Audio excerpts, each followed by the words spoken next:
మన ప్రభువును రక్షకుడైన యేసుక్రీస్తు వారి అతి శ్రేష్టమైన నామములో ఈ ఆనుదిన జీవం అనే కార్యక్రమమునకు మేము ప్రేమతో ఆహ్వానిస్తూ ఉన్నా.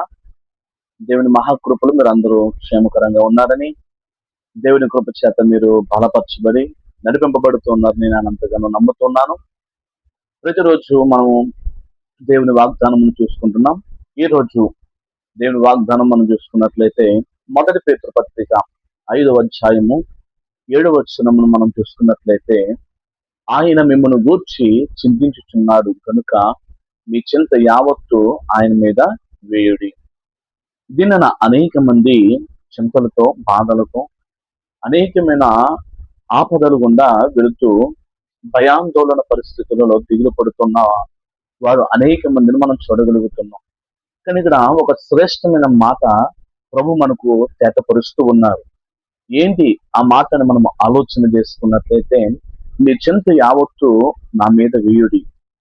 ప్రభువు స్పష్టముగా సెలవిస్తూ ఉన్నాడు, మీ చింతలన్నీ కూడా మోయగలిగిన వాడును నేను, మీ ప్రతి ఒక్క చింతను తొలగించి సమాధానమును అనుగ్రహించేవాడు నేనని ప్రభు తేటగా సెలవిస్తున్నాడు. ఇది నన్ను ఎందుకు మరి నీవు భయాందోళన గుండా వెళుతూ అనేకమైన చింతలు గుండగా, వేదనలు గుండగా, బాధలు గుండగా నువ్వు వెళుతున్నావు, ఒకసారి ఆలోచన చేయి. నీ భారాన్ని దేవునికి అప్పగించిన క్షణాన్న నీ హృదయంలో ఒక కొత్త ధైర్యాన్ని దేవుడు పుట్టించి, ఒక ఉన్నతమైన ముగింపు కాకుండా ఒక ఉన్నతమైన ఆశీర్వాదకరమైన ముందడుగును ప్రభు నీ జీవితంలో జరిగించడానికి ఆయన సిద్ధంగా ఉన్నారు.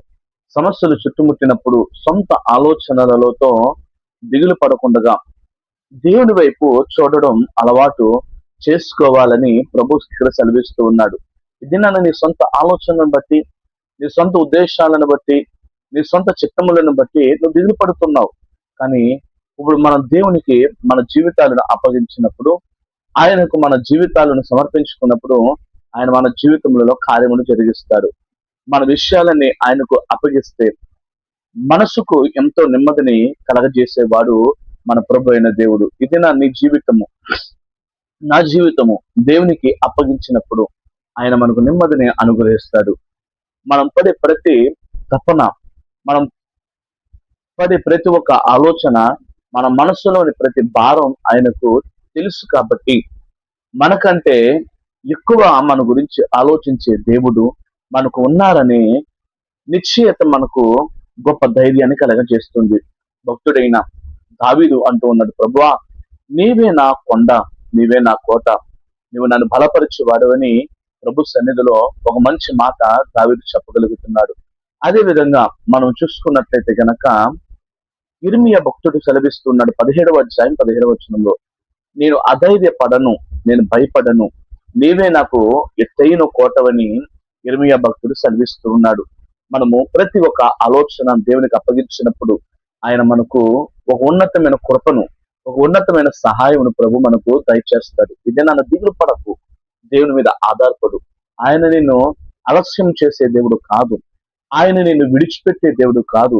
నీ గందరగోళము నుండి, నీ శ్రమల నుండి, నీ బాధల నుండి ఆయన నీకు విడుదల దయచేసే దేవుడు, చింత నుండి విడుదలను దయచేసే దేవుడు. ప్రతి చిన్న విషయానికి విపరీతముగా ఆలోచించడం, ప్రతి ఒక్క విధమైన ఆలోచనల చేత కృంగిపోవడం కాదు, కానీ దేవుని సన్నిధిలో మన భారాన్ని పూర్తిగా దేవునికి వదిలేసి ఆయన పైన నమ్మకం ఉంచినప్పుడే మనకు మనశ్శాంతిని అనుగ్రహించగలిగిన దేవుడు. ఇది నీ భారము నువ్వు పట్టుకుని ముందుకు వెళ్తే నువ్వు ఏది కూడా చేయలేవు, దేనిని సాధించలేవు. నీ ప్రతి ఒక్క ఆందోళన పరిస్థితులన్నీ ప్రభుకు అప్పగించినప్పుడు ఆయన మనకు సమాధానం అనుగ్రహిస్తాడు. ఆయన పైన నమ్మకం ఉంచినప్పుడే మనకు మనశ్శాంతిని కలగజేస్తాడని ప్రభు వాక్యం సెలవిస్తుంది. నా ప్రియ సహోదరి సహోదరులారా, నీ జీవితంలో కలుగుతున్న ప్రతి ఒక్క చింతను దేవుని పూర్తిగా అప్పగించుచున్నావా? దేవునికి పూర్తిగా అప్పగించగలిగే ఆలోచన నువ్వు కలిగి జీవించగలుగుతున్నావా? దేవునిపై పూర్తి నమ్మకం ఉంచినప్పుడే అది సాధ్యమవుతుందని ప్రభు పేరట మనవి చేస్తున్నా. నువ్వు దేవుని పైన పూర్తి నమ్మకం లేకపోతే ఆయన నీ జీవితం నేను ఎలా చేస్తాడు?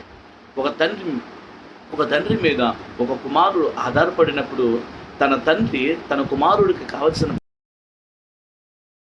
అటువంటి రీతిగా నువ్వు దేవుని పైన ఆధారపడినప్పుడు దేవుని పైన ఆనుకున్నప్పుడు ఆయన నీకు కావలసిన ప్రతి దానిని సాధ్యపరిచే దేవుడు. ఎందుకంటే మన ఆలోచనల కంటే ఆయన ప్రణాళిక చాలా గొప్పది. మన చింతలన్నీ ఆయన చేతుల్లో పెట్టినప్పుడే మన భయాలన్నీ తొలగించి ఆయన మనకు పూర్తి ప్రశాంతతను, నెమ్మదనను అనుగ్రహిస్తాడు.